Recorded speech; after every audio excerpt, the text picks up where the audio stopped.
mañana, este segundo foro, la reforma energética y su impacto en la propiedad social. Ya es nuestro tercer día de trabajo, hoy culminamos ya con estos trabajos de este segundo foro. La verdad nos place mucho tener a parte de nuestros estudiantes aquí con nosotros, nuestros docentes, por supuesto invitados especiales que nos acompañan esta mañana, nuestro rector también que está aquí con nosotros, y bueno, ¿qué más, no? Algunos ponentes también que ya nos acompañaron, como la doctora Blanca, también que está acompañándonos aquí. Les agradecemos a todos su presencia, y bueno, vamos a iniciar esta mañana con una mesa de comentarios respecto a la iniciativa de reforma de la ley agraria. Por eso tenemos este panel tan valioso que nos acompaña en este instituto. En el transcurso de este foro también nos han acompañado en varias ponencias y algunas que faltan, pero bueno, me permito presentarles para poder ceder los micrófonos a la moderadora, y pues agradezco la presencia de la magistrada Alejandrina Gámez Rey, directora general jurídica y de representación de la.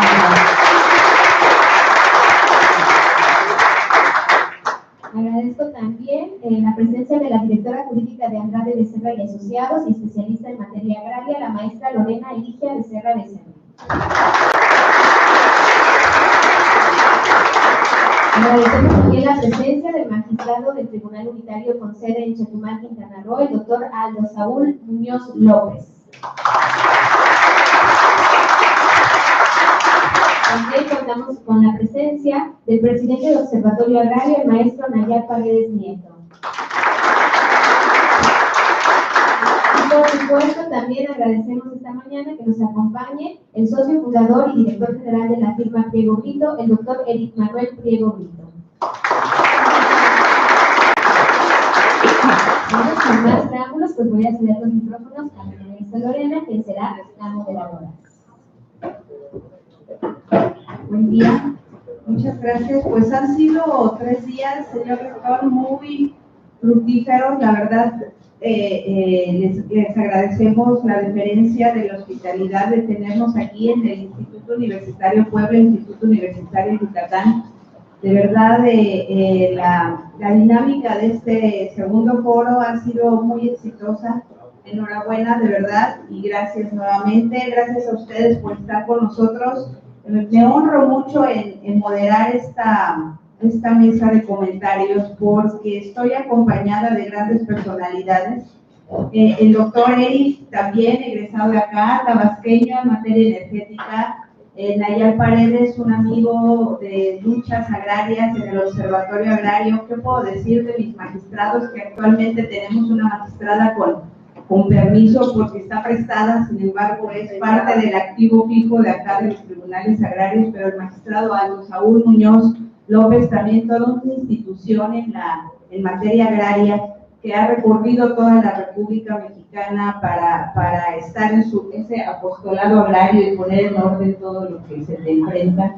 Y la magistrada Alejandrina Gámez Rey, que dice que está empeñada ahorita en la Procuraduría Agraria, pero nada más es un ratito. Ella amenaza regresar para poner en orden los tribunales agrarios. Bueno, pues sin más preámbulos, empezamos este segundo foro de la reforma energética y su impacto en la propiedad social. Me tocó abrir dando el contexto de la importancia de la materia agraria. La mitad de nuestro país es ejido y comunidad, la mitad de nuestro país es propiedad social. Y ahora viene el boom a partir del 2013 de la reforma energética que, como nos explicó Nayar en su ponencia, necesariamente va a pasar por propiedad social.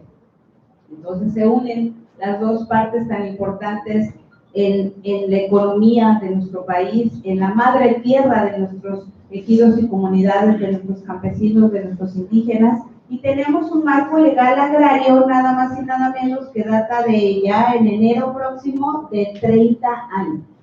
Esto es como cuando el destino nos alcance, decíamos la nueva ley agraria, no, pues la nueva ya tiene 30 años, ¿no? Es como cuando ustedes, los estudiantes, dicen la nueva ley de amparo, no, pues no es la nueva, es la única que ustedes conocen a partir del 2013.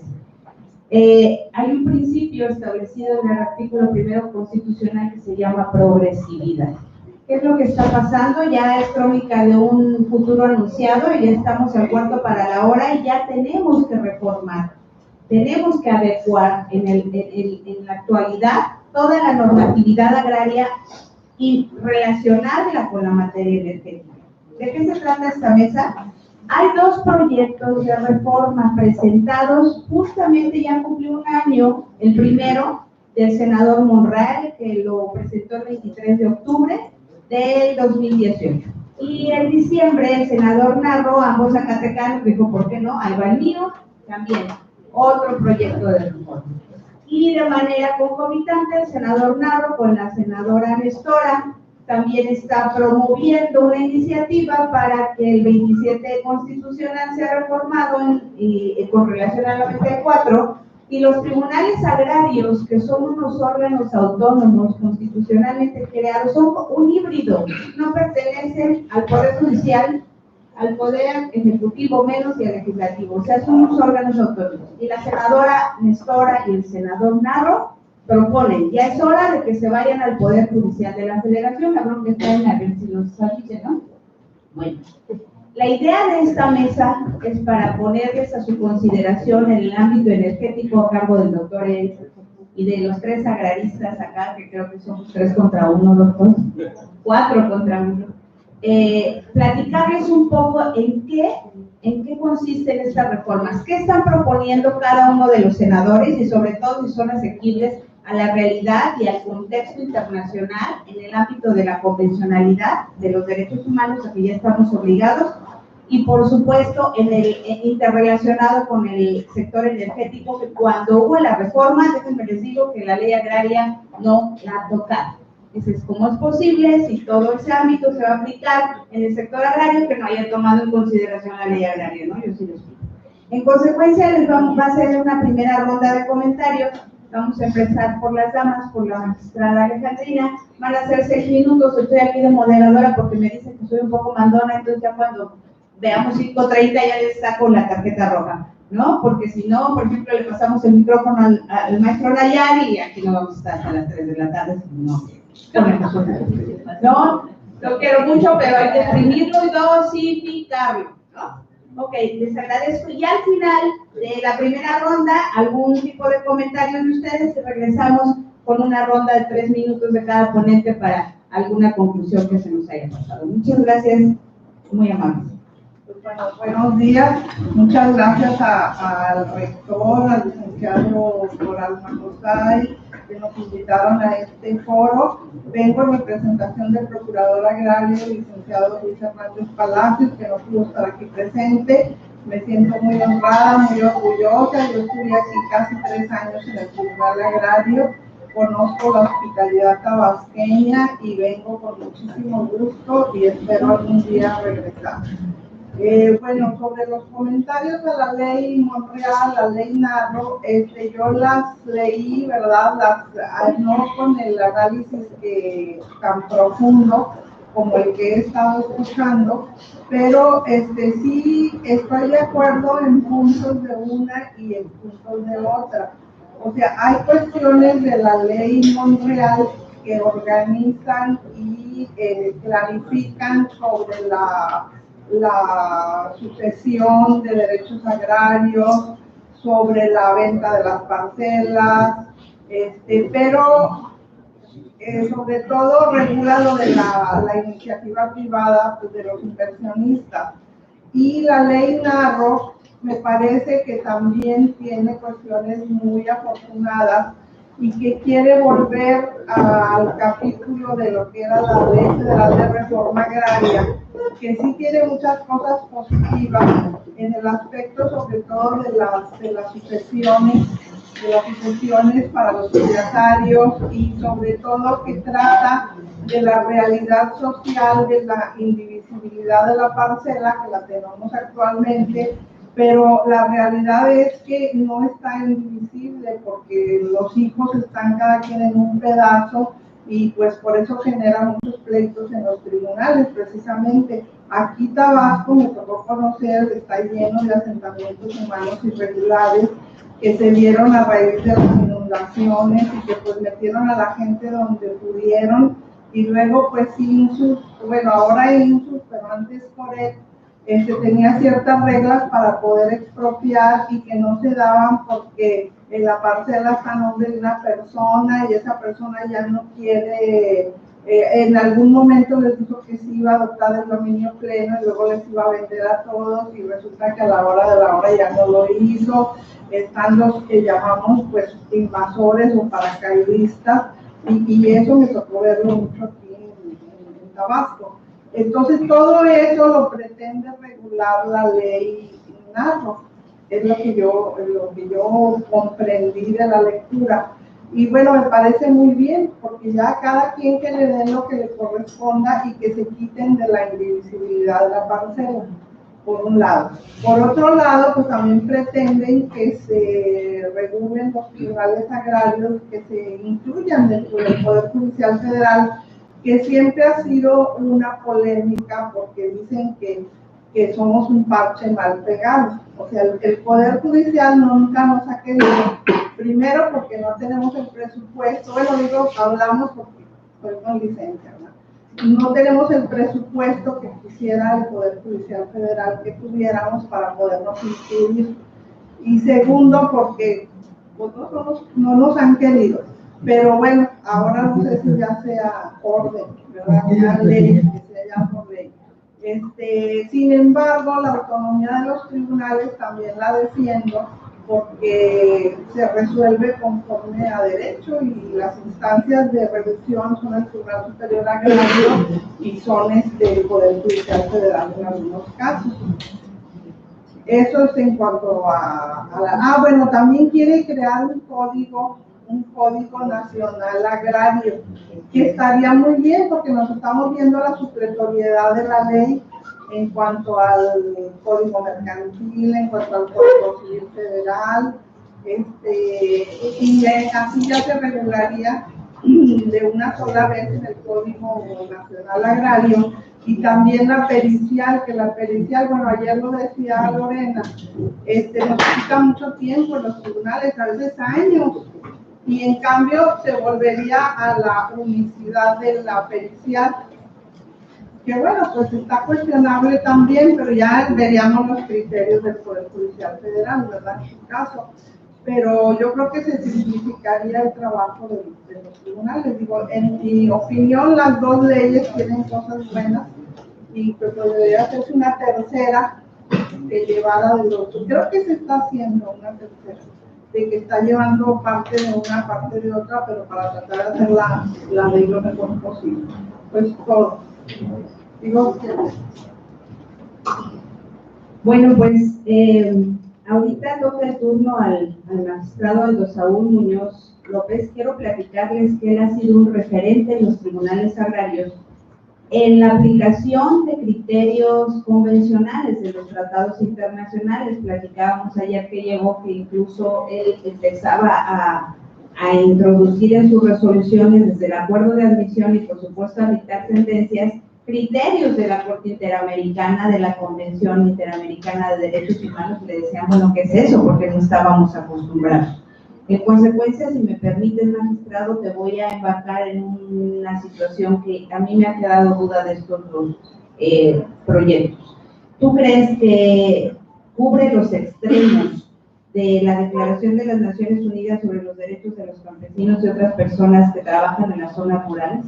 Con independencia de tus comentarios. Perdón, ya te metí en camisa de once. ¿Qué onda? ¿Cómo están? Vamos a relajarnos, vamos a platicar, los tensos, no duele, no engorda, no embaraza, ánimo, ¿no? Muchas gracias, señor rector, por recibirnos en esta institución educativa. Gracias a mi compañero, gracias a Naya, gracias a la magistrada, gracias a Lorena, gracias a Carlos, gracias doctora Blanca. Me voy a dirigir con un enfoque especialmente a ustedes jóvenes. Quiero pensar que la mayoría son estudiantes de Derecho, ¿no? Bueno, sí hay de Derecho, pero no solamente de Derecho, ¿verdad? Bueno, vamos a comentar las iniciativas de ley agraria. Y este tema ya lo conoce en Hermosillo, los puse en Culiacán y los puse en Nayarit. Y yo quiero empezar por una cosa muy simple, miren. Pongan atención en este detalle, qué bueno que la traen allá. Narro dice Ley Federal Agraria. Y Ricardo Monreal habla de una ley de desarrollo agrario. Y ahí tenemos el primer problema, compas. No es lo mismo hablar de una ley federal que de una ley de desarrollo agrario, que da la apariencia, porque no lo dice, pero da la apariencia de ser una ley general. Y mis amigos, ley federal es una cosa y ley general es otra bronca. La ley general es para toda la población del mundo y la ley federal no. Entonces, lo decía yo en Hermosillo, en Tepic, en Culiacán, que nos aclaren cómo chingados se llaman esas leyes, para empezar. Porque si somos técnicos del derecho, pues primero que me digan, oye, ¿es una ley federal o es una ley general? Primer punto. Segundo punto, las denominaciones de las iniciativas. Ricardo Monreal habla de una ley para el desarrollo agrario. Y aguas. Agrario, agrícola no es lo mismo. Ojo, yo soy ejidatario, allá en Guasave, Sinaloa. Ayer mi hijo empezó a hacer los trabajos agrícolas en la parcela. Pero una cosa es lo agrícola y otra cosa es lo agrario. Una cosa es el desarrollo agrario y otra cosa es el desarrollo rural. Y otra cosa es el desarrollo forestal. Entonces, como que no nos pintan las cosas muy claras así como para saborear, que nos aclaren esos dos puntos, ¿no? En el caso del senador Narro Céspedes, tiene en realidad tres iniciativas. Una, la Ley Federal Agraria. Dos, él y la senadora Nestora Salgado plantean una reforma constitucional para que los tribunales agrarios vayamos al Poder Judicial Federal. Y la tercera, que poca gente la conoce, es que están planteando que los magistrados agrarios no seamos vitalicios. Porque tal y como está la ley ahorita, fíjense, yo ya estoy ratificado, después de presentarlo, ¿no? Porque no fue fácil, ¿no? Yo estoy ratificado, me ratificaron el 2 de diciembre del 14, y yo seré magistrado, si es que no me muero antes, hasta que cumpla 75 años de edad. Así está la ley ahorita. ¿Qué plantean? Narro, dice, no, ya no. Magistrado te nombran por 6 años, que te ratifiquen por otros 6 y bye bye. Órale, guácala, que te vaya bien. Eso es lo que está planteando. ¿Sí? Son 3 iniciativas del señor Narro. Eso es por cuanto a un comentario inicial. ¿Sí? Dentro de los proyectos, yo observo uno. Fíjense bien, ninguno de los proyectos habla de la perspectiva de género. Para empezar, ya tenemos ahí un hueco. Pero no nos asustemos, compañeros. Nuestra constitución política, en los 136 artículos que la componen, tampoco habla de la perspectiva de género. Es más, esta ley de vanguardia, la ley de amparo, entró el 3 de abril del 13, tiene apenas 6 años, ¿verdad? La ley de amparo tampoco nos habla de perspectiva de género. En suma, si ustedes quieren saber cuál es la única ley en México que nos habla de perspectiva de género, es la Ley Federal de Acceso a la Información Pública. Y tal se acabó. Entonces tenemos los mexicanos una asignatura pendiente. Tenemos que adecuar nuestro marco legal, incluyendo la perspectiva de género. Ahora se preguntarán, entonces quiere decir que porque no está la ley, los magistrados no la aplican. La respuesta es no. No. En mi caso, como magistrado, he dictado recientemente 2 sentencias con perspectiva de género. Es decir, yo la he aplicado, la perspectiva de género, con independencia de que esté o no esté en la ley o en la Constitución. ¿Y por qué la he hecho? Lo he hecho porque la jurisprudencia del Poder Judicial Federal sí la establece. Y la jurisprudencia como magistrado me es obligatoria.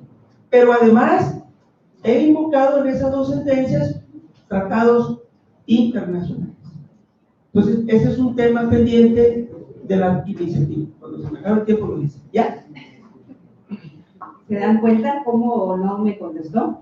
Bueno, apenas vamos en la segunda.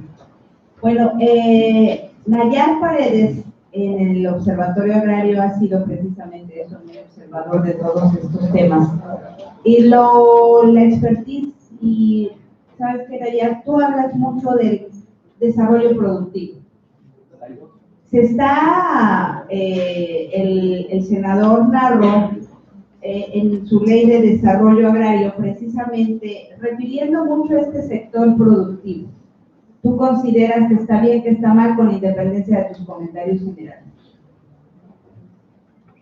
Rector, muchísimas gracias por su disponibilidad y por incluso a esta materia que significa la reivindicación de los valores normativos de México contemporáneo y de México del futuro.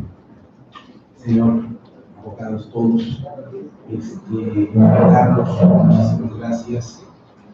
Compañeros ponentes, compañeros alumnos.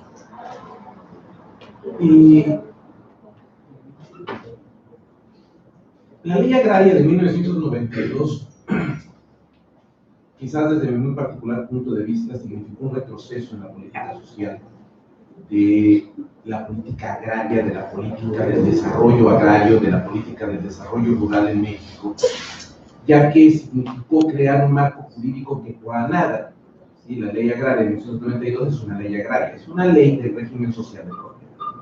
Tan es así que la jurisdicción de los tribunales agrarios tiene que ver con la litigiosidad que tiene que ver con el régimen social de propiedad. Es decir, el enfoque de entregarle a los ejidos un marco jurídico que solamente implica la regulación del territorio, implicó como del territorio, es decir, la propiedad social como sujeto de la ley.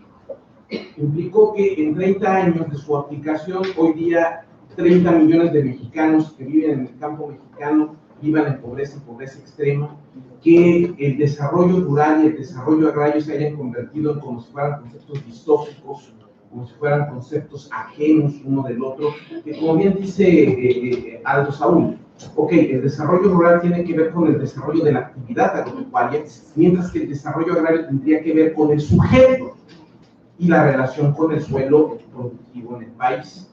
Y ese es el problema que tenemos. En ninguna de las propuestas, aunque se llenan la boca de agrariedad, no hablan de lo que es el desarrollo agrario, ni siquiera lo definen. Es más, ni siquiera definen al campesino ni al sujeto. ¿Por qué? Porque las 2 normas o los 2 proyectos de ley no se refieren al sujeto, no quieren atender al sujeto. Quieren seguir atendiendo el régimen de social de propiedad. ¿Por qué? Porque es la tierra la materia de la disputa. Porque ambas iniciativas no son otra cosa más que una réplica reloj de la de 1992 con la misma estructura y sin atender al sujeto, al campesino, al dueño del territorio, al dueño de 102 millones de hectáreas, a los que integran a los sujetos individuales y colectivos de la propiedad social. ¿Sí?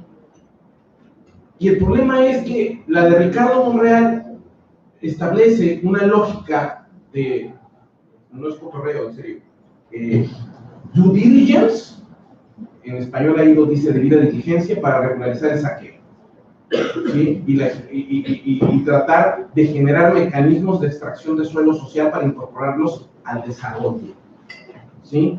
Despojando ejidatarios y poniéndolos en condiciones asimétricas de negociación contra el capitalismo, ¿sí? Seguimos viendo lógicas de pulverización de la propiedad, es decir, quieren instrumentar temas en donde el derecho agrario de los campesinos, las parcelas, pudieran convertirse en objetos de especulación. Cuando, señores, dos códigos y una ley federal de la reforma agraria y la constitución de la función social de la propiedad establecieron la indivisibilidad de la parcela como una forma de darle viabilidad económica y productiva al campo mexicano, no seguir manteniendo su pulverización. ¿Sí? Y después entramos a los temas con relación a la forma en la cual el sujeto agrario tendrá que interactuar ante el Estado.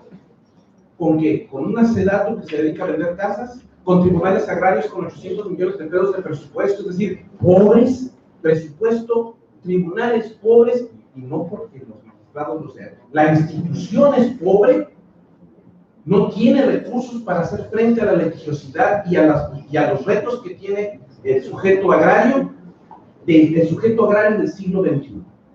¿Sí? Una procuraduría agraria que no tiene hoy día estructura aprobada, un registro agrario nacional inmovilizado, no. Y campesinos sin instituciones, sin una articulación y sin un discurso directo desde el poder o hacia el poder. ¿Sí? Entonces, ¿qué son las dos iniciativas? Desde mi muy particular punto de vista, siguen siendo instrumentos que van a exacerbar el de por sí saqueado sector agrario, que van a seguir sumergiendo en la pobreza a los campesinos, porque ninguna de estas hablan de focalización de programas, de focalización de presupuestos, de redignificación de los derechos humanos de los campesinos, de la reconstrucción de la institucionalidad agraria, partiendo inicialmente por sus tribunales. ¿Por qué? Porque siguen siendo tribunales acotados a la litigiosidad de la controversia agraria como si nada más fuera el territorio. ¿Por qué no? A mí me encantaría ver un magistrado resolviendo una sentencia obligando a la SADER, antes a Garpa, para que en equidad le proporcionara fondos directos a un ejido, en justiciabilidad de derechos económicos, sociales y culturales. No puede, porque su ámbito de aplicación no le permite litigar eso, no le permite entrar a ese tipo de contiendas. No puede un magistrado llegar y establecer en un término términos de equidad que los presupuestos municipales dejen de concentrarse en las cabeceras municipales para que también los ejidos reciban infraestructura. No, porque la legislación agraria no está hecha para desarrollar a los ejidos ni a las comunidades. Está hecha para regular el régimen social de propiedad a beneficio no precisamente de sus legítimos intereses.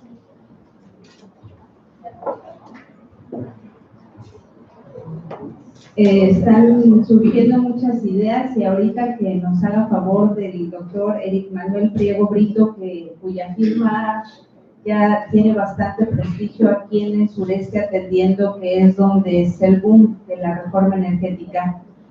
El problema, doctor, implica qué señala, cómo usted ve los proyectos en relación a la reforma energética. ¿Son asequibles? ¿Hay una integración? ¿Se puede perfeccionar? ¿Cuáles serían sus comentarios? Muy buenos días, gracias a todos. Saludo aquí también al señor rector y le agradezco mucho su hospitalidad. Felicitado también aquí a Carlos Morán por este trabajo y esta iniciativa. Y bueno, aquí a todos los panelistas, también es un placer compartir con ustedes. He tenido la oportunidad de estar también con la magistrada Alejandrina atendiendo precisamente este tipo de casos. Y bueno, es complicado ahorita plantear el tema ante la defensa de cuatro agraristas y tratar de ver este asunto desde la otra óptica, desde la perspectiva de la empresa. Es un tema complicado porque, bueno, efectivamente desde el 92 y con los tiempos de las reformas que se han venido dando y la repartición de la tierra en cada año, entonces se ha venido pulverizando, como bien dice Mayar, la propiedad. Y bueno, creo que los fines de la reforma de ese entonces no se han alcanzado, y ahorita vemos todavía que se ha recortado el presupuesto de 450 millones de pesos a los tribunales y cada día se ve más complicado. La ley de hidrocarburos y de los reglamentos, esa ley pues de manera especial incide o entra al ámbito agrario y prevé un capítulo especial, el capítulo cuarto de la ocupación superficial, y hace un procedimiento de contratación de tierras donde se dan muchos instrumentos. Y bueno, como todos sabemos, la propiedad social es o abarca más del 52% del país y casi 80% de las selvas y más de 30.000 ejidos. Entonces, es una ley es un ámbito donde los proyectos de infraestructura energética caen muy a menudo. Por ejemplo, aquí en el caso de Tabasco, los proyectos que existen, hay 5 campos de ronda 1.3, hay campos de ronda 2.3, hablamos de 12 o 13 proyectos, tanto en mar y tierra. En mar pues también abarcan por el tema de la salida de los ductos, vías de descarga, todos los tanques, puertos, y ahí es un tema con propietarios y con pescadores, y en tierra pues con todos, como está diciendo aquí allá, con todos los sujetos. Y la problemática será de que tenemos que dar cumplimiento a una ley de hidrocarburos, que es un artículo que es el 105, que denomina un procedimiento de validación contractual. Es decir, tenemos que cumplir un artículo que viene siendo el 101, que son varios requisitos, 9 requisitos para contratar las tierras y ocuparlas, tanto los particulares, que son los contratistas, como los asignatarios, que son las empresas productivas del Estado, como Pemex y CFE. Entonces, yo, para poder llegar y ocupar esa tierra, tengo que hacer una negociación con ellos y seguir todo un procedimiento que inicia con un aviso de interés. Es decir, yo les manifiesto a ellos que tengo interés de ocupar esta superficie, y de ahí tengo que presentar o mostrar el proyecto que voy a desarrollar. Tengo que notificar a las autoridades de esa manifestación de interés que hice. Y bueno, posteriormente voy negociando con ellos unas contraprestaciones contractuales, que a lo mejor un beneficio que lo que viene señalando ahorita también Nayar, sobre lo que se daba. Bueno, se otorga al ejido, eso también está es muy confuso. Hay unos lineamientos especiales.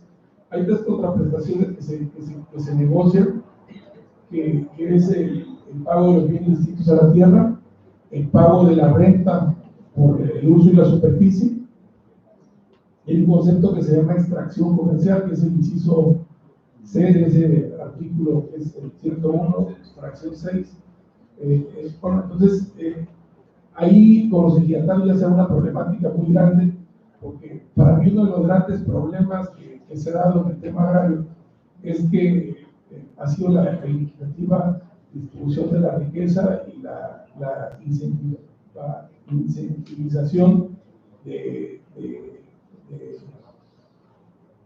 la agroindustria y del campo. Ahorita el PIB me parece que anda por el 3% de lo que representa, en otros países es el 30%.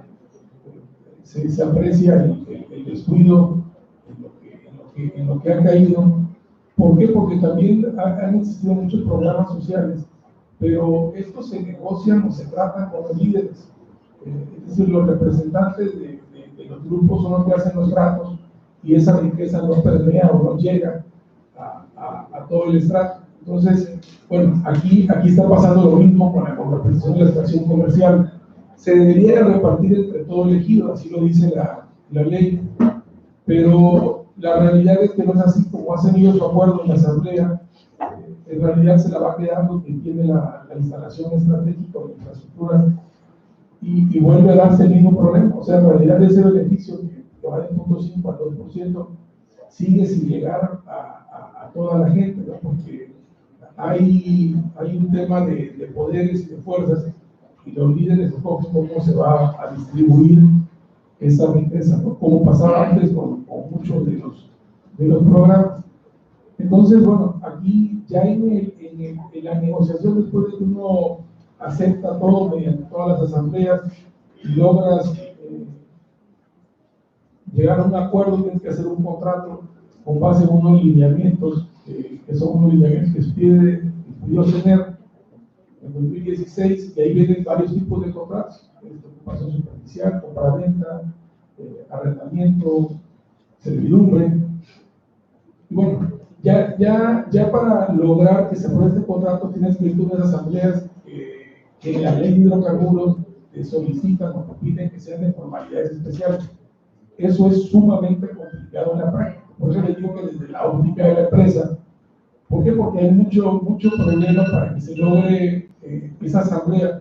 La de formalidades especiales requiere el 75% del quórum, los padrones, sí, no hay quórum, está desactualizado, y viene siendo, y tienes que irte a otras asambleas, y son procesos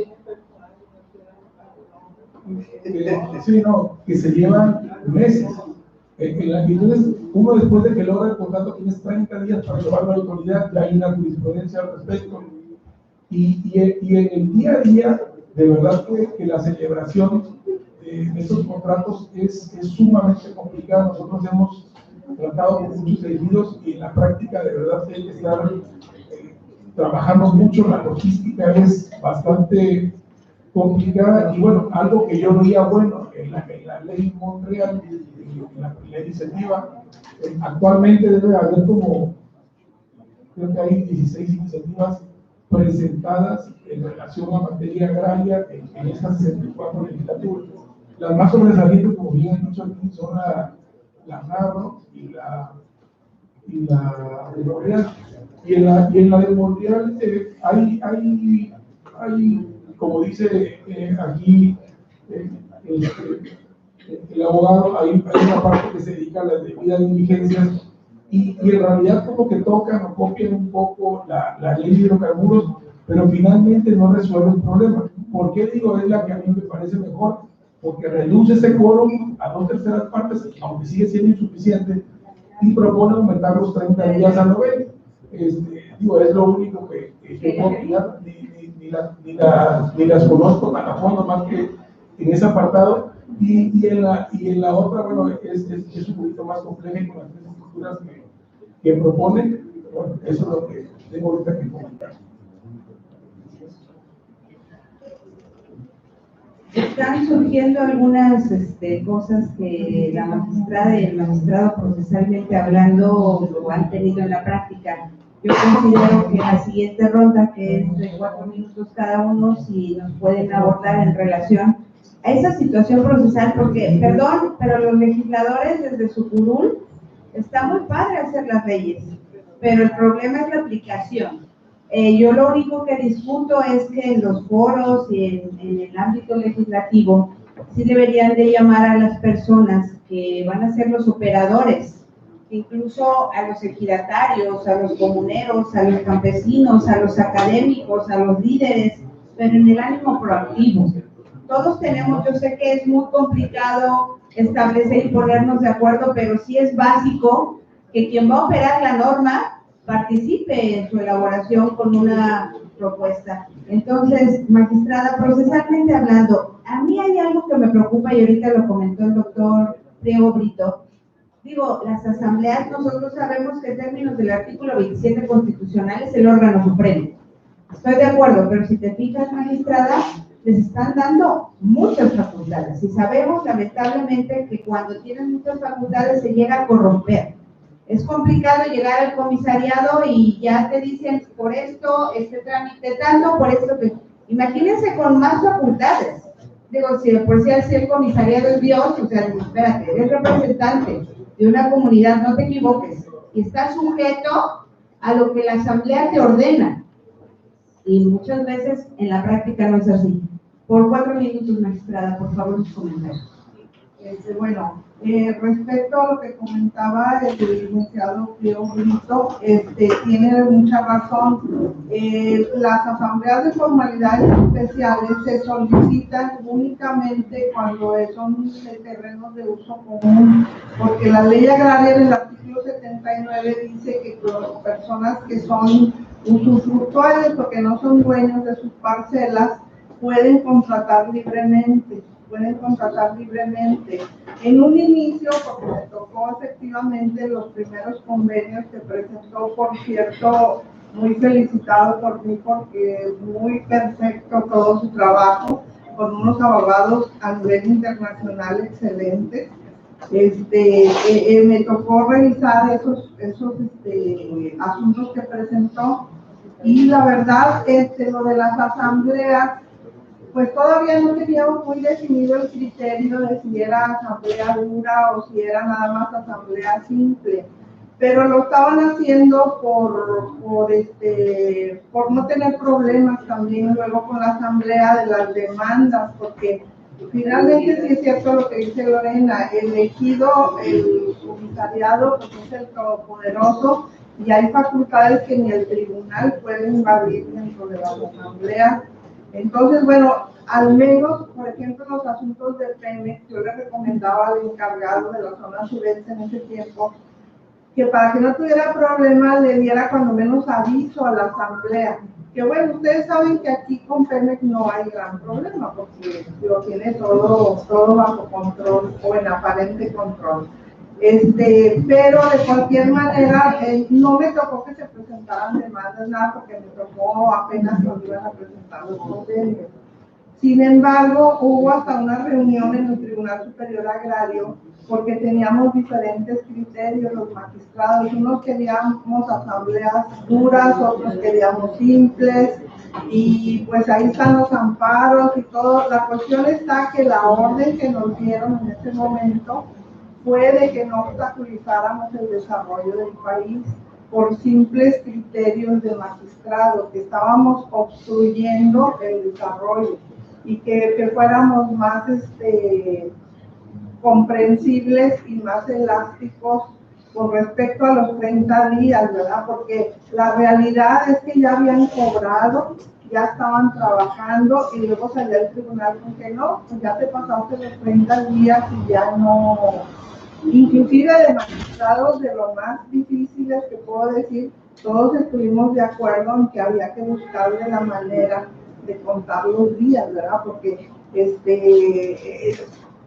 ya la gente ya trabajando y no podían regularizar ese convenio por el tribunal, y porque la ley así lo decía, ¿verdad? Bueno, eso es lo que tengo que decir. Ya me pasaron, ¿no? ¿Todavía no? Bueno. ¿Quieres más? No. Bueno, eso. Por otro lado, aquí se presentaron los problemas de los concesionarios, que los concesionarios estaban haciendo también contratos con Pemex. Entonces ahí fue donde yo le pedí al licenciado Minor, que era el encargado, le pedí que lo hiciera en la asamblea, porque los concesionarios, aunque sí tienen los derechos que los ejidatarios, pero no la misma categoría, no podían contratar. Entonces, bueno, pues ahí se quedaron, porque de eso ya me cambiaron y ya no sé qué quedó. Pero bueno, la idea era tratar de solucionar y no frenar el desarrollo del Estado, y que la gente, bueno, pues todos estábamos aprendiendo de eso, de hidrocarburos. Y te digo, ya no sé, ya, ahora sí.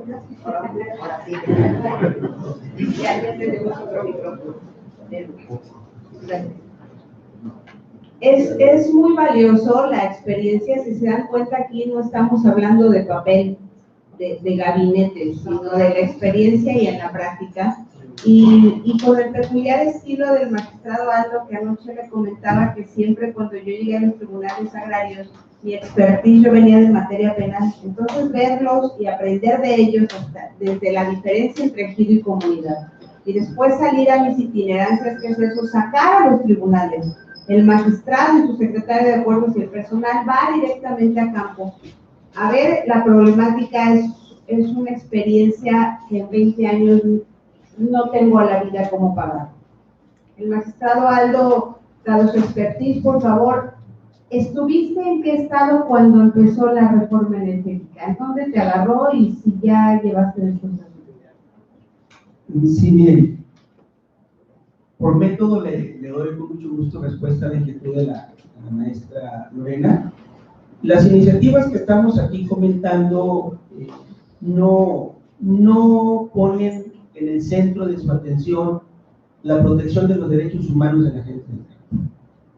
Punto. No sé si con eso te respondí, Sí, Lorena. claro, o sea, gracias por la declaración de la ONU. Gracias. Segundo punto. Le digo, por si alguno de ustedes quiere meterse a la grilla de andar de políticos, cuando sean diputados, pues no la chinguen, ¿no? Si van a hacer una iniciativa de ley, contraten gente que sepa, que se las haga bien, ¿eh? Hasta para eso hay que tener dignidad. Los proyectos de ley que estamos comentando, camaradas, no hablan del control constitucional y del control de convencionalidad. No hacen referencia mínima a la aplicación de los sistemas informáticos en materia jurídica. Y en otros tribunales hay hasta expedientes digitales. Pues sí hace falta una buena revisada para mejorarlo, ¿no? En temas de estándares del debido proceso. Muchos estudiantes, y si no, vean su googlazo, leen el segundo párrafo del 14 constitucional, que dice nadie puede ser privado de sus derechos, de sus posesiones, chalala, sino mediante seguido un juicio en el que se cumplen las formalidades esenciales del procedimiento. Y las formalidades esenciales del procedimiento las tenemos en México no por disposición legal, sino por jurisprudencia, ¿sí? Pero además, los estándares del debido proceso, a la luz de las sentencias que nos ha dictado la Corte Interamericana de Derechos Humanos, tampoco han sido tomados en cuenta. Como México ha sido condenado en varias sentencias de la Corte, y además que nos obligan, fíjense, nos obligan, aunque no queramos. Entonces me parece que también es otra asignatura pendiente. Hay muchos temas, lo he dicho en varias partes, incluso lo dije el 26 de marzo pasado, en la Cámara de Senadores, ahí estuve, y yo le decía algo que comentaban ahorita aquí mis compañeros. En realidad, ¿qué pasa en los ejidos? En los ejidos es un desmadre, es una desorganización. No hay vida orgánica, hay mucha simulación. 3 cabrones entran a la comisaría Vidal, salen a los 3 años y no le dan cuenta a nadie. Se van a toda madre a su casa. Lo bueno es que no se pueden reelegir, ¿verdad? Porque la ley lo prohíbe, pero si por ellos fueran, chingue su madre, les digan hasta que se acabe, ¿no? Entonces, no hay un órgano que fiscalice el manejo de recursos en los ejidos en México. Están premiados con la impunidad. Por eso son los cabrones pleitos de querer ser miembro de un comisario ejidal, no para representar a los ejidatarios, mienten, lo hacen para ver qué chinga, qué se lleva el ejido, porque saben perfectamente que se van a ir impunes. Entonces, en estos proyectos de ley no se dice nada.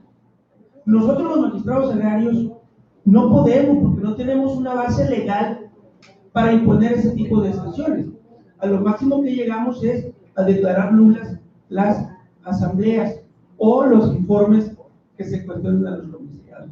Nosotros carecemos, los magistrados agrarios carecemos de medios o instrumentos coercitivos eficaces para poner orden en el campo. ¿Sí? Entonces, estas situaciones de estos proyectos manejan temas que de veras son una desgracia. Ahora quieren meter el tema de la sociedad conyugal en materia agraria. Muchachos, un cabrón juicio agrario donde se muere el ejidatario y se están peleando por el pinche derecho, se lleva 4, 5, hasta 8 años. Ahora le quieren meter el tema de la sociedad conyugal. ¿Saben cuándo chingados se van a resolver estos asuntos? Nunca. Termino con otro tema para no abusar del auditorio. Miren, en el tema de la reversión de las tierras, el actual artículo 97 de la ley agraria dice que el FIFONAF es el que debe demandar la reversión de aquella tierra que fue expropiada y que no fue dedicada a la causa de utilidad pública. ¿Sí? ¿Qué dice la iniciativa que estamos comentando?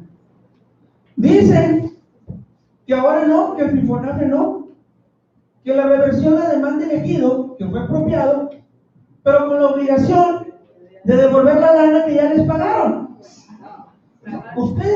¿Ustedes creen a un ejidatario le dan 1,000 pesos en una asamblea a las 11 de la mañana y a las 2 de la tarde ya lo entregó en el primer expendio de cerveza? ¿Cuándo va a regresar el campesino ese dinero? Nunca. Porque soy ejidatario y yo se lo digo. Eso sí, no hablo de todos, ¿verdad? No hablo de todos. Lo que quiero poner como ejemplo en la reflexión, ¿sí? Es que es sumamente difícil obligar a los ejidos a devolver un recurso económico que ya se les dio. Miren, trabajé en Durango, trabajé en Chihuahua.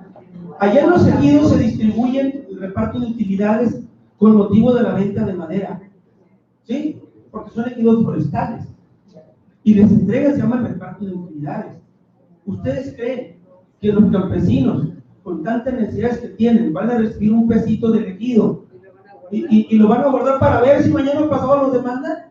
Eso es una ingenuidad. Por eso lo dije en el Senado. Caramba, hombre. Y no porque uno quiere elegirse con el síndrome de Audich, ¿no? El síndrome de Audich es una enfermedad que nos da mucho, para no excluirme, que creen que lo sabemos todo, ¿sí? Pero carajo, pregúntale a los que saben, pregúntale, pídele la consulta, la opinión a los operadores del derecho y no hacer iniciativas, ¿verdad?, que pudieran tener muy buenos fines, pero que no atienden realmente a un contexto real de nosotros, ¿no? Gracias.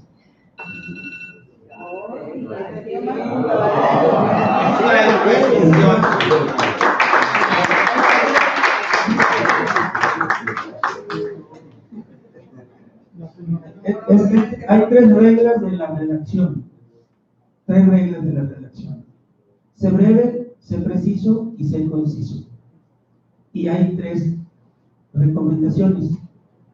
Cuando hables, párate para que te vean. 2, habla fuerte y claro para que te entiendan. Y sé breve para que te lo agradezcan. Muy bien. Muchas gracias. Así o más claro, buen sinaloense. Fíjense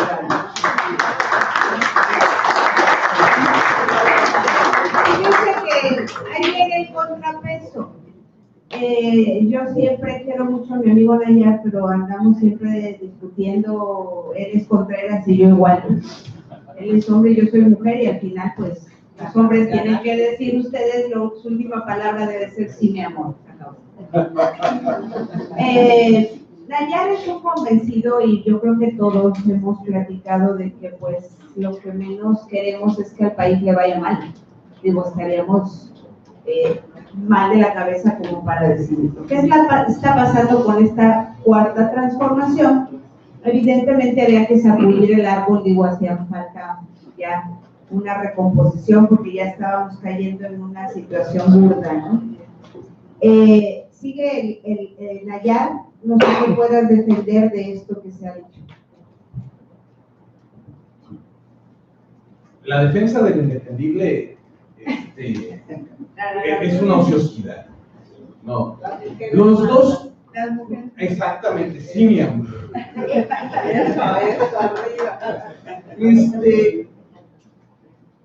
Tanto Ricardo Monreal como Jesús Narro, ambos candidatos a la gobernatura del estado de Zacatecas, perdón, senadores de la República, Pero José no reciente. No, pero José ya va para candidato. Ricardo está impulsando a su hermano, porque él ya fue gobernador, pero ya fue propietario de Zacatecas un ratito. Sí, es lamentable. Nuestros amigos legisladores tienen una perspectiva del agrarismo utilitarista. Es decir, piensan que la legislación agraria y legislar la materia agraria es algo así como tratar de generar un conjunto de nuevas alternativas de negocios para los cuates del régimen. O sea, es la única forma en la cual tú puedes entender que las dos propuestas de ley no incorporen al sujeto, es decir, a la persona, al campesino como sujeto del desarrollo. Si hablamos del desarrollo agrario, hablamos del desarrollo del sujeto. Es decir, es el sujeto agrario, es el campesino, ¿sí?, el que debiera ser el destinatario de la norma y el destinatario del desarrollo, porque no vas a desarrollar la tierra, desarrollas en el desarrollo agrario, desarrollas al sujeto y su relación con la tierra. El desarrollo rural es el desarrollo de la actividad en su parte técnica, en su parte científica, en su parte de semillas, en su parte de comercialización, etc. El desarrollo agrario tiene que ver con la relación del hombre con la tierra. Y si vamos a desarrollar esa relación, luego entonces el sujeto tendría que ser el eje sobre el cual debería de estar destinada la tierra. No. Ahora, dicen, es que los tribunales agrarios del Poder Judicial. ¡No! Es la peor estupidez que se le puede ocurrir a muchos. A ver, los tribunales de justicia administrativa federales, que son primos hermanos de los agrarios, es decir, también son órganos administrativos facultados de jurisdicción en materia administrativa federal, ¿sí? También tienen 56 salas regionales en este país y un órgano superior, ¿sí? Tienen legislación que permite el litigio en línea, expediente en línea digital, oralidad efectiva y una integración muy ágil, pero tienen 22,000 millones de pesos. Tienen actualizaciones tanto en sus órganos internos, en sus órganos, el desarrollo, la ventaja también de los tribunales administrativos, ¿sí?, es no mete mucho las manos, tienen una carrera judicial, han desarrollado capital humano jurisdiccional con una enorme capacidad de resolución. Al contrario, a los tribunales agrarios los hemos empobrecido, los hemos excluido de la discusión central, y son los que regulan el 51% del territorio y de la conflictividad que históricamente ha generado 3 guerras en este país. Las 3 guerras más importantes de este país han sido enfrentadas por campesinos. La jurisdicción agraria es más. Después, ¿qué sucede cuando tenemos que analizar el tema, por ejemplo, de las sucesiones y los derechos subordinados? En la legislación civil, sustantiva y adjetiva, entre el Código Civil y el Código Adjetivo de cualquier estado, incluyendo el federal, son aproximadamente 114 artículos que permiten en las sucesiones generar una enorme cantidad de litigiosidad en 4 fases: declaración de herederos, nombramiento de albacea, esa es la primera, inventarios y avalúos, proyecto de partición y aplicación de bienes. 4 fases. Y no se acaban en materia civil las sucesiones. El sistema agrario de sucesión precisamente fue diseñado para evitar que hubiera conflictividad dentro de los pueblos. ¿Por qué? Porque ya bastante era el de dejarles el régimen social de propiedad como para aparte dejarles una conflictividad y la capacidad de la litigiosidad abierta dentro del régimen social de propiedad en relación a la sucesión. Por eso es que mientras que en la legislación ordinaria son 112, 114 artículos, la legislación agraria tiene 12, 17 y 18. ¿Sí? Y el tema de la litigiosidad tiene que ver solo y cuando no haya lista de sucesores. ¿Por qué? Porque además nos alejamos del concepto de la solemnidad del testamento, que quiere inventar aquí nuestro amigo Ricardo Monreal con el testamento agrario, ¿sí?, que es un acto solemne, contra la simplicidad de la lista de sucesión, que solamente es que el ejidatario vaya, haga una listita muy sencilla, donde hay un orden de prelación, pone a las personas que le van a suceder en orden, ¿sí?, y la deposita simple y sencillamente en el Registro Agrario Nacional o ante notario público sin ninguna formalidad.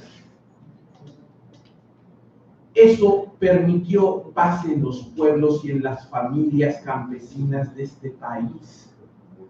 Imagínense si tenemos en Oaxaca, Chiapas, pueblos en donde las diferencias se dan por religión, por política, por etnia, por lengua. Imagínense que además dejáramos conflictos familiares interminables en términos de la propiedad social, pues dejamos a la tierra de nueva cuenta en indefensión. Y termino. La función social de la propiedad tampoco está aquí, en estas propuestas de ley. ¿Sí? Señores, los latifundios están prohibidos por la Constitución. ¿Cuántos estados tienen su ley para atacar los latifundios? ¿Dónde estamos de nueva cuenta, ¿sí?, atacando estos latifundios del siglo XXI? Dicen que ya no hay tierra que repartir. ¡Ja! Me río. 3 veces. Nomás vayan a la laguna. Nomás vayan a Chihuahua. Nada más vayan a Campeche. ¿Cuántas familias tienen la mayor parte de las zonas explotables arroceras, Carlos? 3 familias. Entonces, reitero, una ley agraria nueva que no entienda al sujeto como centro, al sujeto, al campesino, en términos de la convención, ¿sí?, de la Declaración de Derechos Humanos de los Campesinos y de las Personas que Viven en el Medio Rural, aprobada por Naciones Unidas el pasado 18 de diciembre. El sujeto. Y 2, la función social de la propiedad, aportación de México al mundo, aportación constitucional de México al mundo, situación que les comento. La Convención de Derechos de los Campesinos reconoce el reparto agrario como derecho humano. Es decir, la ONU le puso a México 10 y a México 100 años después. Fíjese que ahorita el doctor Eric nos va a decir cuál ha sido su padecimiento, porque finalmente el sector inversionista, doctor Eric, usted, como lo señaló la magistrada Alejandrina, presentó ante el tribunal unos convenios impecables. ¿Cómo ve la actuación y de los tribunales agrarios en relación a este importante tema de la certeza jurídica de la inversión y evidentemente de la certeza jurídica que debieran tener los núcleos agrarios para entrarle a un megaproyecto de esta naturaleza y por supuesto que ustedes litigan en materia federal? ¿Sería conveniente evidentemente que los tribunales agrarios los absorbiera el Poder Judicial de la Federación? ¿Cuál ha sido su experiencia?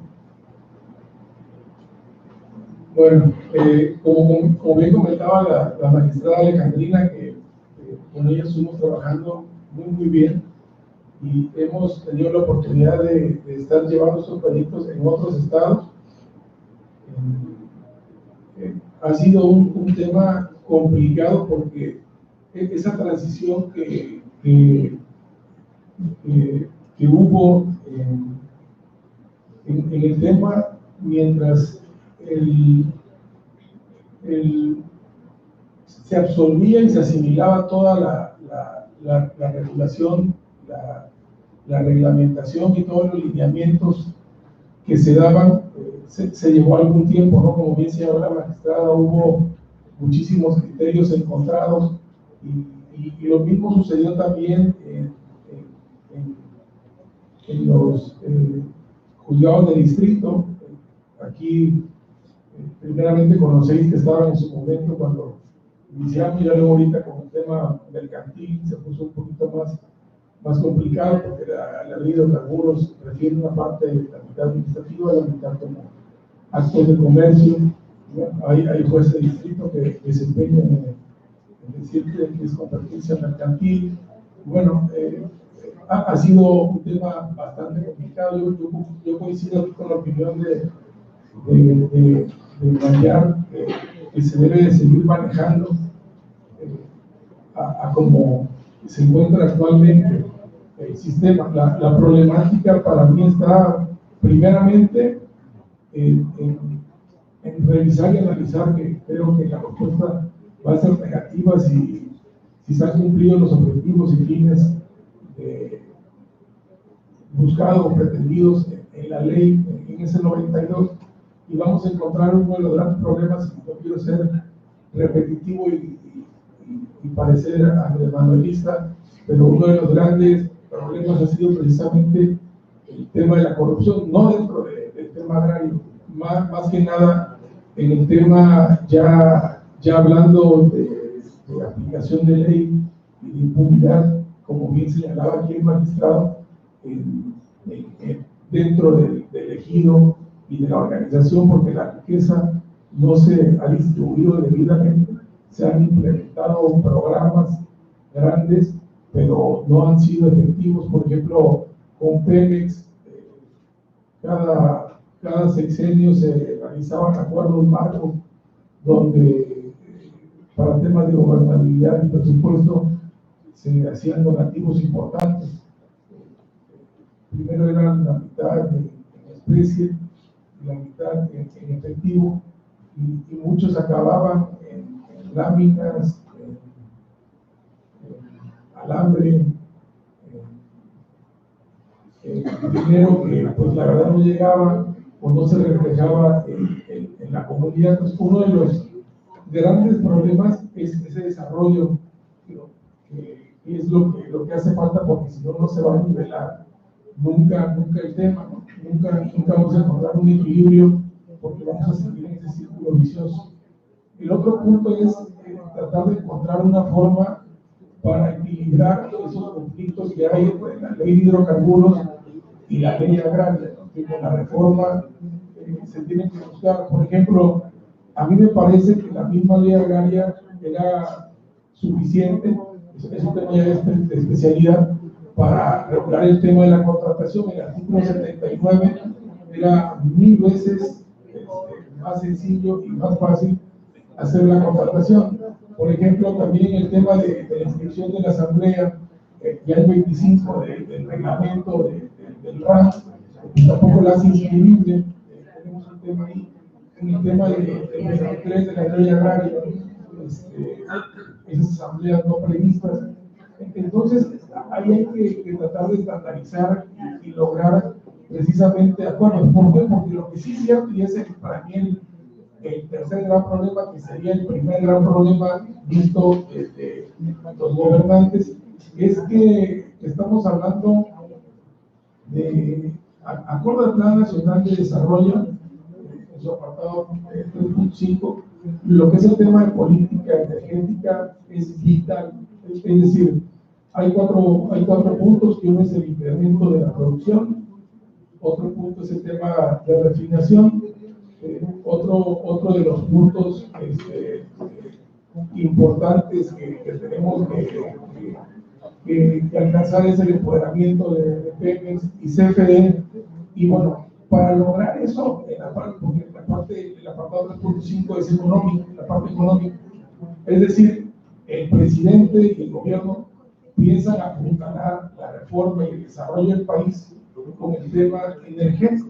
Gran parte de esta fuerza, y así siempre ha sido antes, de cada 3 pesos, uno provenía del sector energético.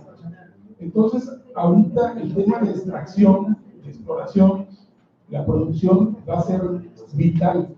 Y para poder lograr extraer el hidrocarburo, forzosamente se necesitan las tierras. O sea, se necesita ocupar la superficie. Entonces, ese conflicto, independientemente, y es lo que tenemos que armonizar, porque si bien es cierto, se podrían vulnerar o atentar contra derechos o garantías fundamentales, también van a anteponer el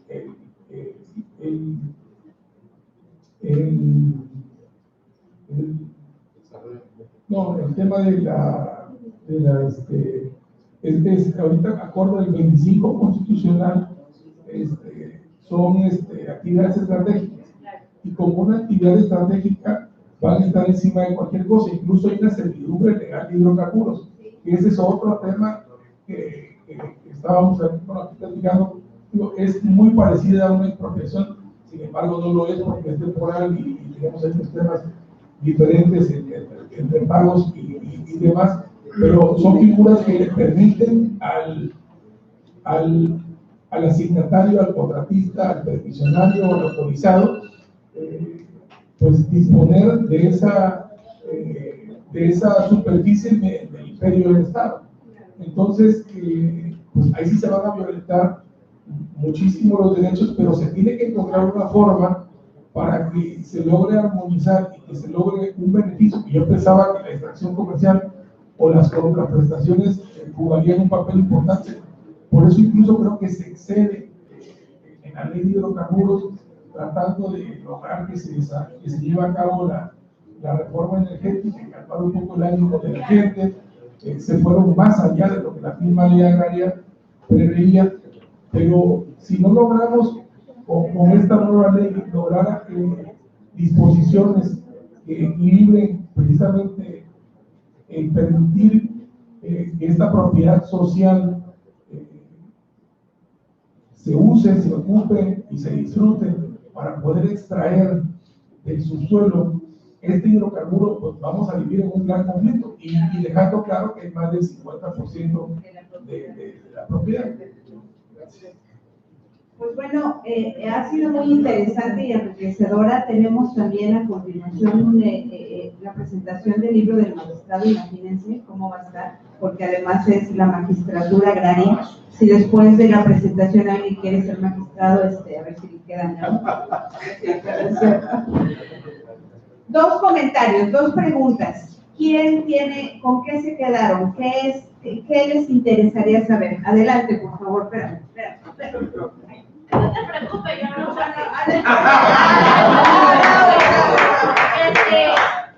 tengo una duda de lo que dijo el magistrado,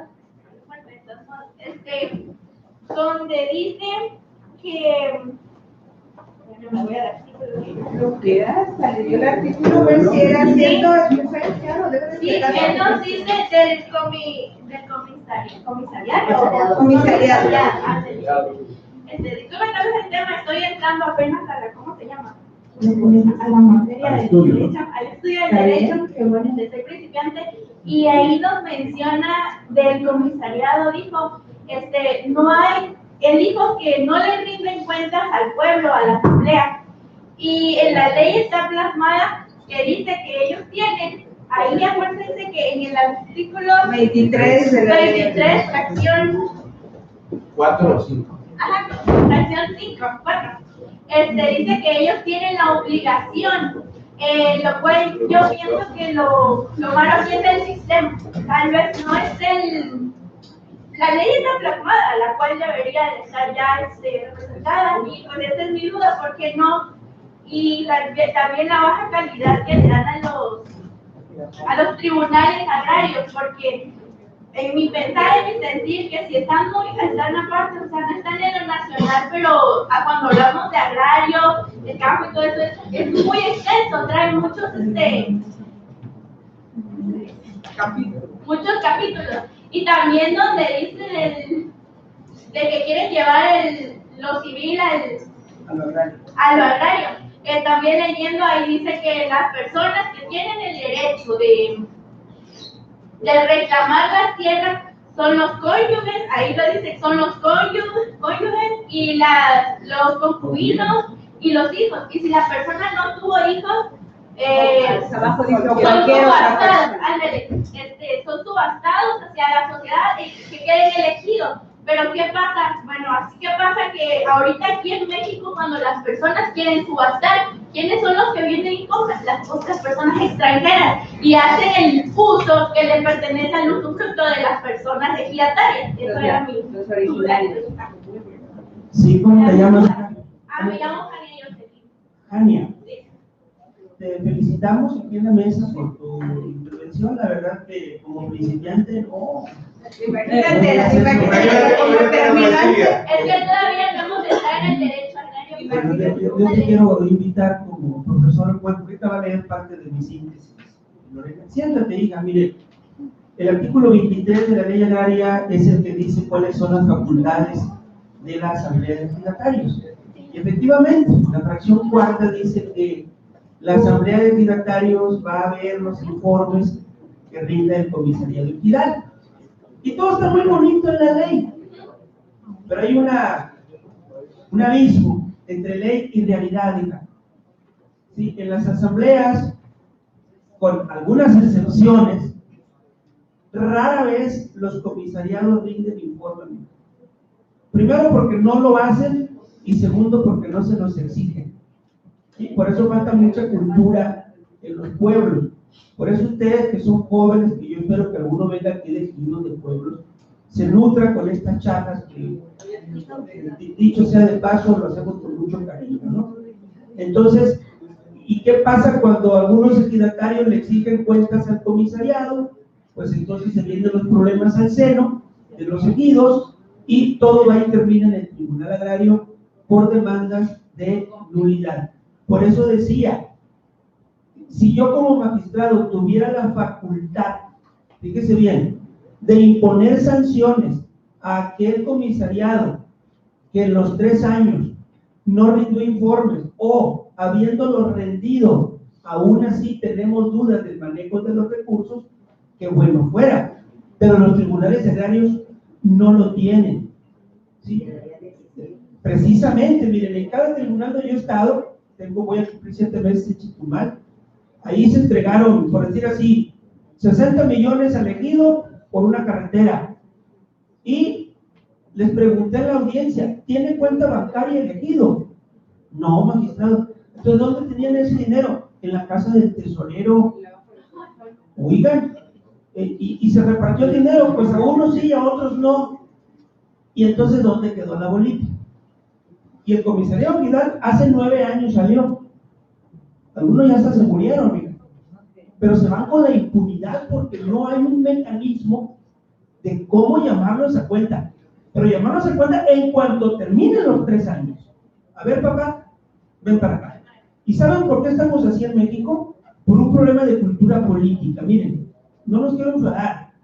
Vean a cualquier municipio de México, de los 2.458 municipios que tenemos.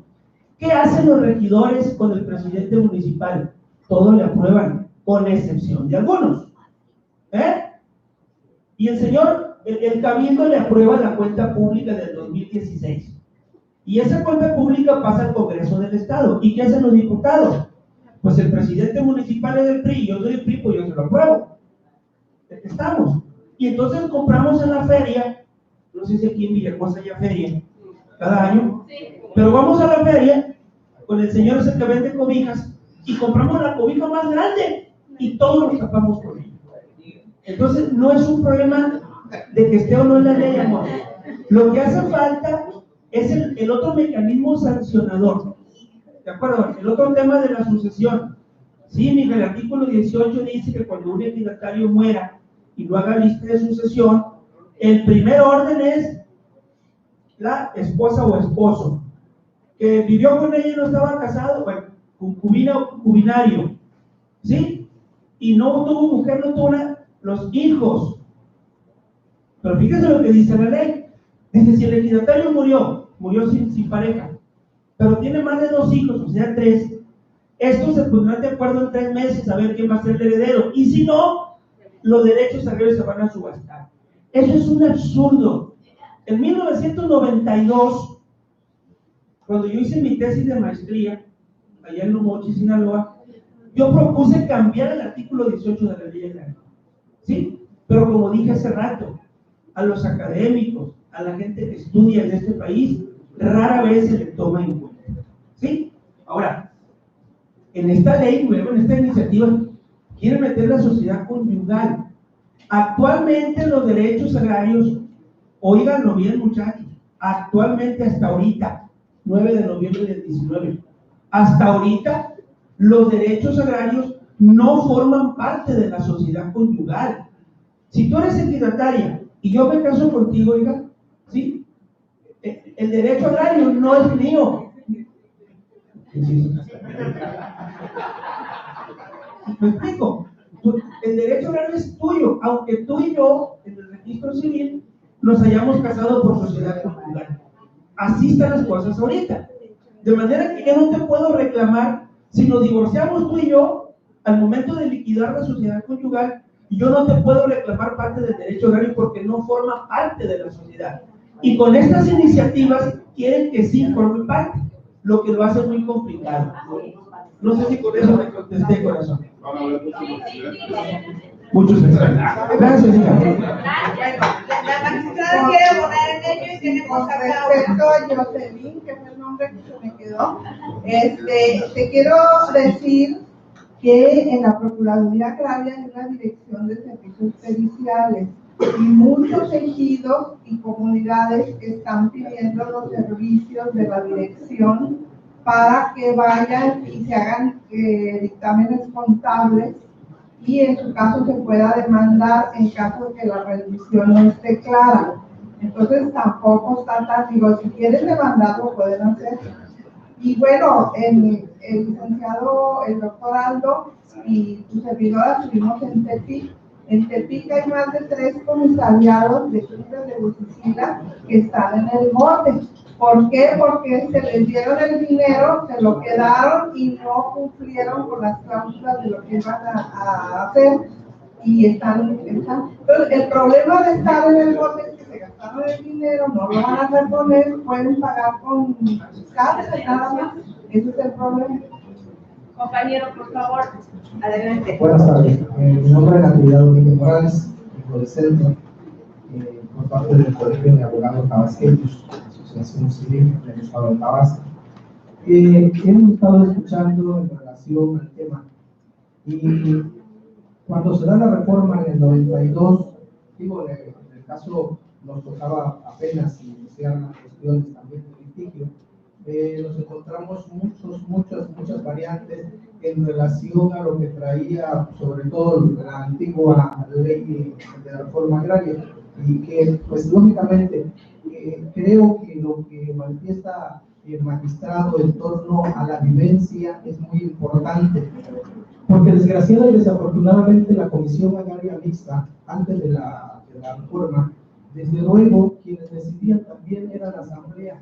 Y si la Asamblea, lo que se ha estado comentando mayormente, es de que si le caía mal o ya tenían problemas, que es lo que mayormente se da al interior de los ejidos, que hay diferencias y se crean grupos, digo, como en toda sociedad empieza a generarse grupos, y esto desde luego la cuestión de las divisiones, cada uno, y si alguien ya le cayó mal o pertenecía al otro grupo, como a la cuestión legislativa, lo pasaban a rebasar. Entonces, muchos ejidatarios, desde luego, perdieron sus derechos agrarios, perdieron desde luego la cuestión, digo que no estaba delimitado, porque con la reforma desde luego se viene a delimitar y que desde luego viene a darle, se entiende, entre comillas, la cuestión de la certeza jurídica, ¿no? Entonces, después de la reforma del 92, nosotros nos encontramos ahora con el mismo parteaguas.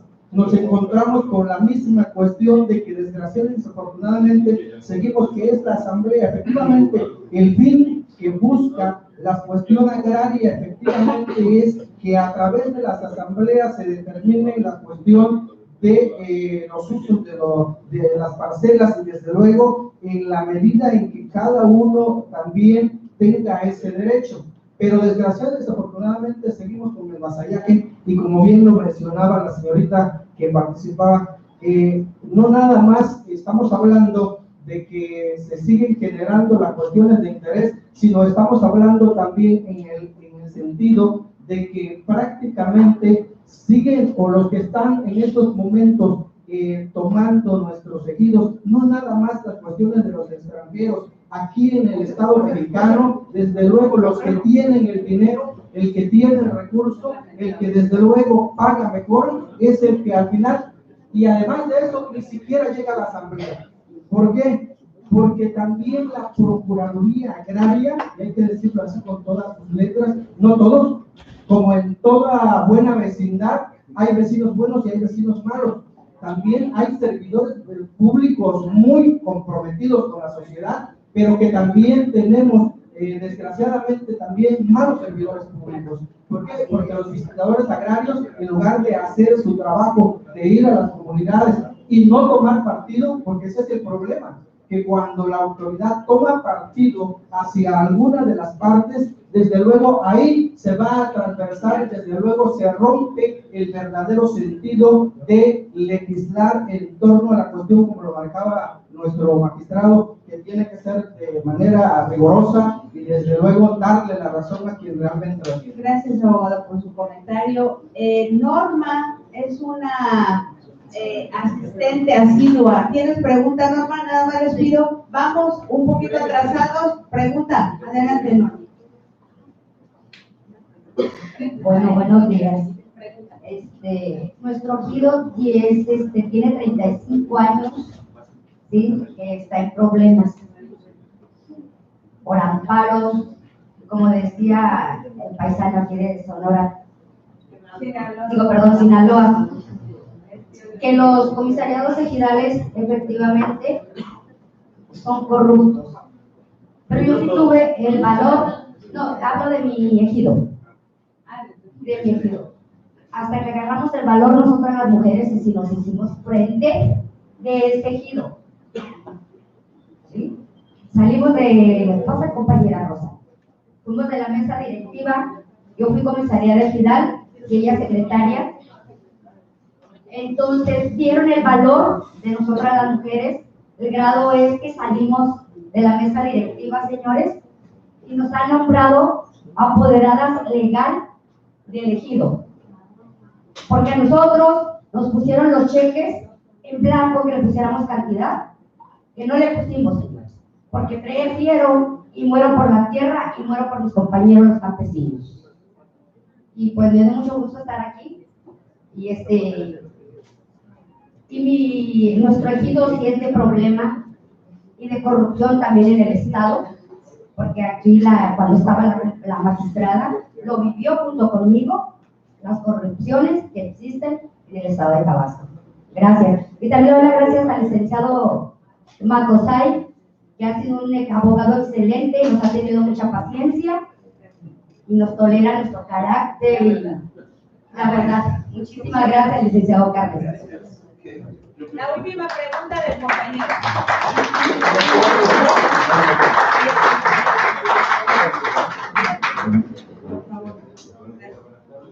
Mi nombre es Antonio Ibarra Montilla. Yo solamente quiero preguntar por qué no permite la ley agraria la indivisibilidad. Yo soy un ejido y realmente esa indivisibilidad permea a que siempre, si somos varios hijos, no todos quieren trabajar por igual, porque siempre le va a quedar a uno, ya sea la esposa, ya sea el hijo mayor, y esa parte siempre crea que no se trabaja en conjunto y siempre haya división entre familias, y yo siento que no es lo correcto, porque todos somos hijos de algún grupo o de algún ejidatarios y todos tenemos derecho, pero el derecho se lo dan a uno, y ese uno siempre va a hacer lo que quiera.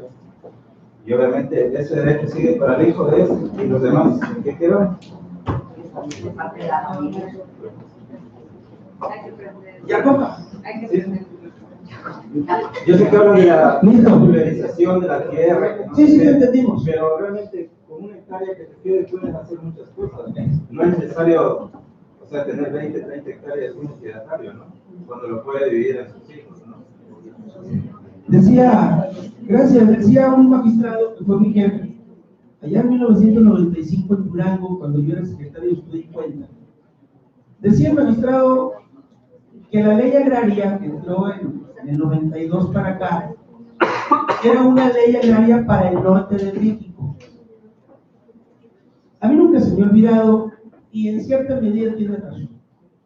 No sé si alguno de ustedes ha visto en el Facebook uno de mis videos que han subido, en donde yo platico la anécdota que viví siendo magistrado en Chilpancingo, Guerrero. No sé, pero se la platico en 2 minutos. En una audiencia se estaban discutiendo 2 indígenas mixtecos el problema. Ellos hablaban en su lengua madre, yo no les entendía. Entonces le pregunté al licenciado, oye, es que ¿qué tanto pinches ganas de ver esos cabrones aquí? Me dice que se están peleando, magistrado, por un terrenito. Y le pregunté, ¿y cuánto mide el terreno? Y me dice, mide 2 litros de maíz. A ver, licenciado, te voy a preguntar otra vez, pon atención, cabrón. ¿Cuánto mide el terreno? Eso, magistrado, el terreno mide 2 litros de maíz. Yo vengo del norte de Sinaloa. Aquí me acompaña la compañera que está representando Procuraduría Agraria. Muchas gracias por acompañarnos, amiga. Siempre se siente chilo encontrarse sinaloenses acá, ¿no?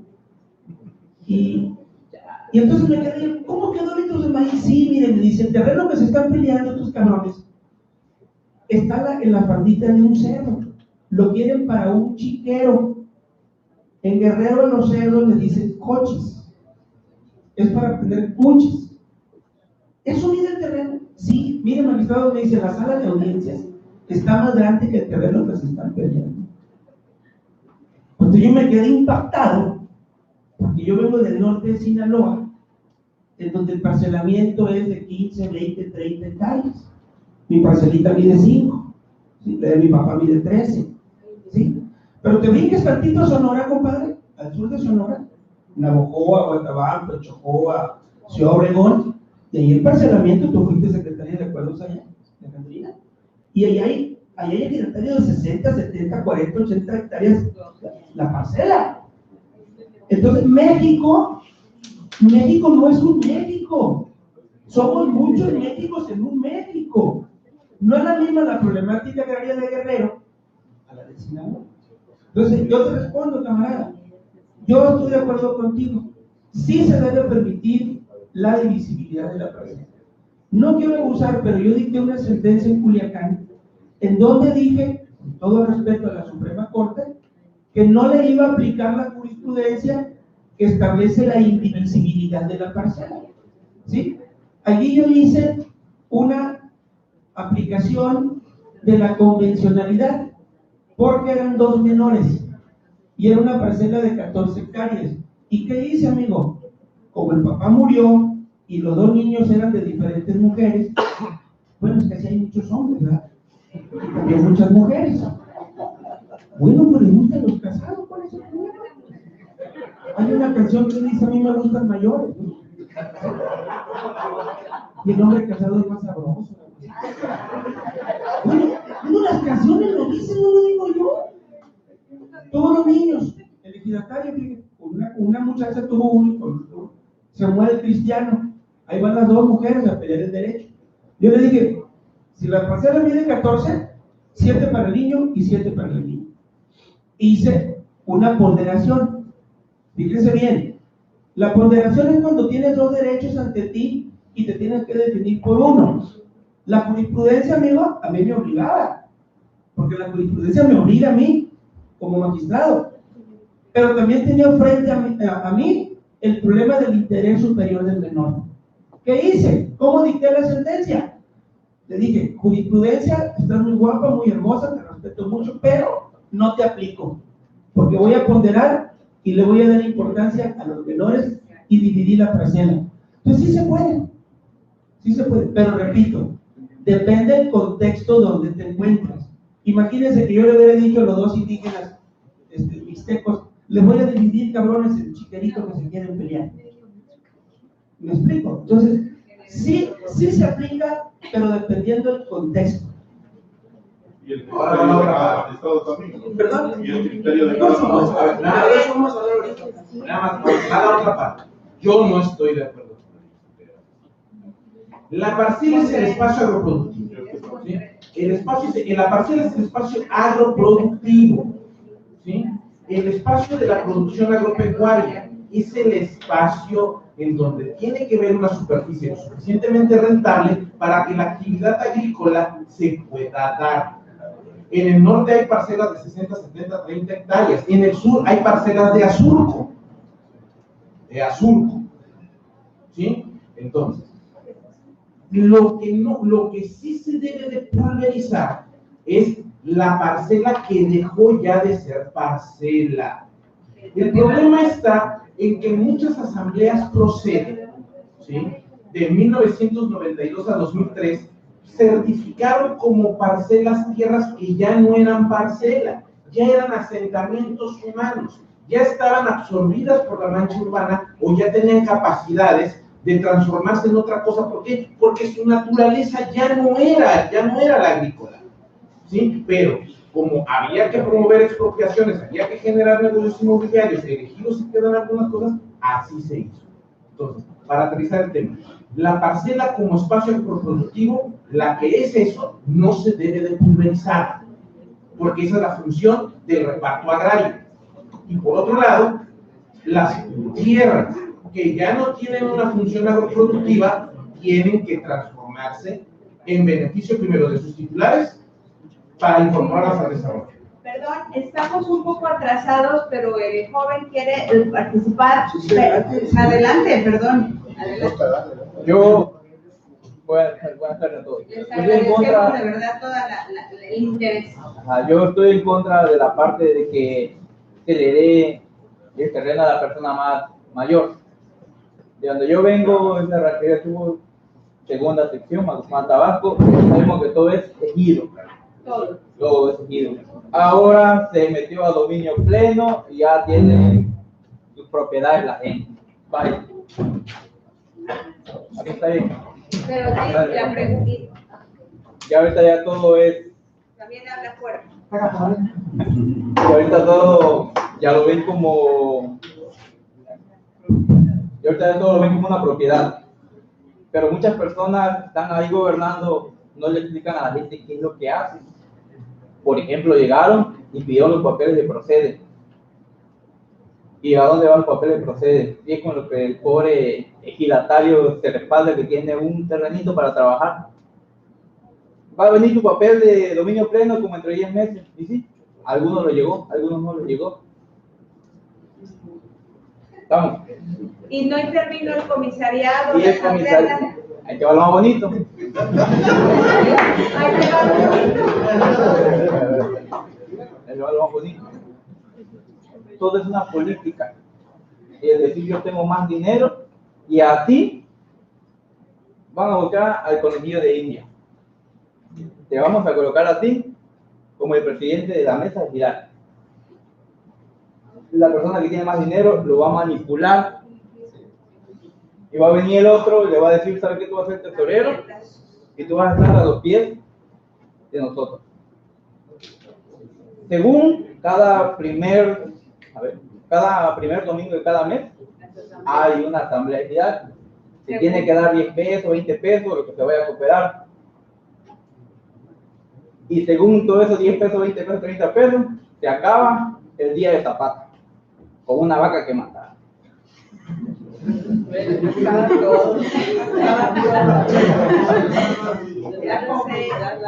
Muchas personas que están acá saben de este tema, ¿verdad? Sí. ¿Por qué no hablan? Porque no me dieron más. Entonces, el sistema está allá arriba y que normas y que yo te digo acá y que está escrito acá, y está escrito pero allá. Pero acá que la gente no tiene el conocimiento ni idea de las cosas que ustedes saben. ¿Estamos de acuerdo? Entonces te digo, hay 5 personas en esa mesa. La persona más alta es la que manda en esa mesa. ¿Y las otras 4 cómo se van a sentir?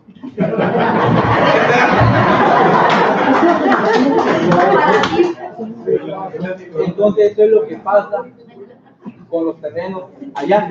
Claro, el campo es diferente. ¿Sabes qué pasa? Sí, le voy a dar a Pedro, a Juan, a Mariana, tanto, pero es mayor José.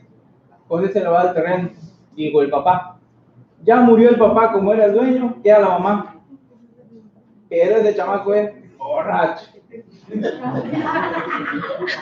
Vende el terreno y corre a la mamá. Sí, la saca. Para eso también. Dígame, ¿eso es ley? Eso es ley. A ver, magistrado, ¿Y eso corran a la mamá, ¿eso es ley? ¿Eso es el productivo también? La verdad duele. Sí, no, es correcto. Yo soy hija única. Es una bendición. Cuando veo todo esto digo, qué bendición que soy hija única. De verdad, soy una ganga. Ya mis padres ya fallecieron. No tengo hermanos. Entonces, imagínate. Bueno, sigue la presentación del libro. ¿Quieren un último comentario? Tenemos que hacer un break de 5 minutos. ¿Qué hacemos?